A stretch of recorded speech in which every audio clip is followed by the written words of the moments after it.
Hi, this is Hema from Good Luck Fashion Institute.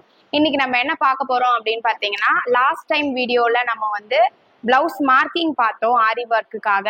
So இப்போ அதோட join தான் பார்க்க போறோம்.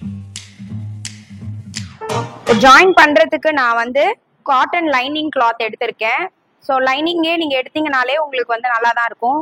இந்த மாதிரி லைனிங் எடுத்துட்டு நான் லாஸ்ட் டைம் சொல்லியிருந்தேன் இல்லையா, எல்லா கிளாத்லயுமே வந்து செல்வேஜஸ் இருக்கும் அப்படின்னு சொல்லிட்டு, அதே மாதிரி லைனிங்லுமே நமக்கு செல்வேஜ் இருக்கும். இந்த செல்வேஜ் டு செல்வேஜ் நீங்க ஜாயின் பண்ணீங்கன்னா இந்த நூல் வந்து இழ வர்றதை நம்ம கொஞ்சம் தடுக்கலாம். ஸோ அதனால இந்த செல்வேஜுக்கு மேல இப்ப நம்ம ஸ்லீவ் மார்க் பண்ணியிருக்கோம் இல்லையா, ஸோ இந்த மார்க் பண்ணியிருக்கிறதுக்கு மேல் பக்கமா நம்மளோட கிளாத்தை வந்து இப்படி பிளேஸ் பண்ண போறோம். பிளேஸ் பண்ணிட்டு இப்போ இதுல வந்து மிஷின் ஸ்டிச்சும் போட்டுக்கலாம், ஹேண்ட் ஸ்டிச்சும் போட்டுக்கலாம். மிஷின் இருக்கவங்க மிஷின் ஸ்டிச் போட்டுக்கோங்க, இல்ல கையில எப்படி டேக் பண்றதோ நான் சொல்லி தரேன். ஸோ இப்போ மிஷின் ஸ்டிச் போடுறதுக்கு நம்மளோட இந்த செல்வேஜுக்கு மேல வந்து இந்த கிளாத்தை லைனிங் கிளாத்தை பிளேஸ் பண்ணிட்டு இதுல இருந்து 1/2 இன்ச்சுக்கு ஒரு ஸ்டிச் போட போறோம். இப்போ நான் ஸ்டிச் போட்டுட்டு உங்ககிட்ட காமிக்கிறேன்.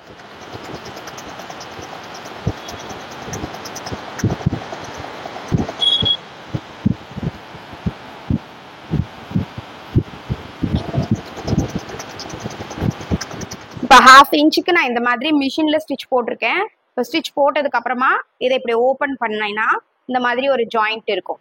நம்மளுக்கு எந்த இடத்துலையுமே எந்த ஒரு பிரேக்குமே இல்லாம கரெக்டா ஜாயிண்ட்ல இருக்கும். இதுக்கு மேல நம்மளோட ஃப்ரேம் எப்படி ஃபிக்ஸ் பண்ணோம்னா ஃபுல் ஸ்லீவுமே நமக்கு ஒர்க் பண்றதுக்கு கவர் ஆயிடும். ஸோ இந்த ஜாயிண்ட்ல இதே மாதிரி நம்ம நெக்ஸ்ட் ஸ்லீவுக்கும் வேற ஒரு கிளாத்ல நம்ம ஜாயின் போட்டுக்கலாம். இல்லைன்னா இந்த ஸ்லீவ் முடிச்சதுக்கு அப்புறம் இந்த கிளாத்தையே நம்ம ரிமூவ் பண்ணிட்டு நெக்ஸ்ட் ஸ்லீவுக்கு அப்புறம் ஃப்ரண்டோட இந்த சைட்ல நம்ம வந்து ஜாயின் பண்ணணும்.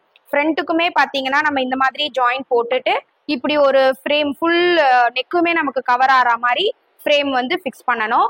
அதே மாதிரி பேக்குக்குமே வந்து பாத்தீங்கன்னா நமக்கு புட்டாஸ் போடல, பேக்ல வெறும் நெக்கு மாத்திரம் தான் ஒர்க் பண்ண போறீங்க அப்படின்னா நம்ம ஜஸ்ட் இப்படி நெக்கு மட்டும் கவர் பண்ண மாதிரி ஃப்ரேம் பண்ணிக்கலாம். ஜாயிண்ட் போடணும்னு அவசியம் கிடையாது. இதுவே நீங்க வந்து ஃபுல் பாடியுமே வந்து ஒர்க் பண்ண போறீங்க, புட்டாஸ் போட போறீங்க அப்படின்னா கீழே அந்த ஜாயிண்ட் நம்ம போட்டுட்டு இந்த மாதிரி நம்ம ஃப்ரேம் ஃபிக்ஸ் பண்ணி நெக் அண்ட் புட்டாஸ் எல்லாமே நம்ம ஒர்க் பண்ற மாதிரி இருக்கும். இப்போ நான் உங்களுக்கு ஹேண்ட் ஸ்டிச் எப்படி பண்றதுங்கிறத காமி. இந்த மாதிரி ஒரு ஹேண்ட் நீடில் எடுத்துக்கோங்க. இதுல 2 த்ரெட் எடுத்து இன்சர்ட் பண்ணிட்டு 4 த்ரெட்டா வச்சு எண்டுல இந்த மாதிரி ஒரு நாட் போட்டுக்கோங்க. இப்படி எடுத்துட்டு அதே மாதிரி உங்களோட இந்த சைடு நம்ம நெக் ஃப்ரண்ட் மார்க் பண்ணிருக்க சைடு வந்து பாத்தீங்கன்னா நமக்கு செல்வேஜ் இருக்காது.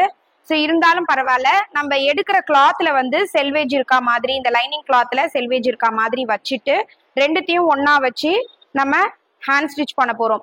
எதுல இருந்து நமக்கு வேணுமோ அதுல இருந்து நம்ம இந்த மாதிரி ஜஸ்ட் குத்தி எடுத்துக்கோங்க ஃபர்ஸ்ட். அதுக்கப்புறமா உங்களோட கிளாத்ல அப்படியே டைரக்டா நீங்க இந்த மாதிரி குத்துனீங்க அப்படின்னா உங்களுக்கு த்ரெட் வந்து ஈஸியா வெளியே வரும். அதனால உங்களோட கிளாத்தை ஒரு ட்விஸ்ட் பண்ணுங்க, லைட்டா வந்து ஒரு மடிச்சு இப்படி மடிச்சு வச்சுட்டு குத்துனீங்க அப்படின்னா மெட்டீரியலும் உங்களுக்கு வந்து ஸ்ட்ராங்கா இருக்கும், அந்த நூல் வர்றதும் வந்து நமக்கு கம்மியா இருக்கும்.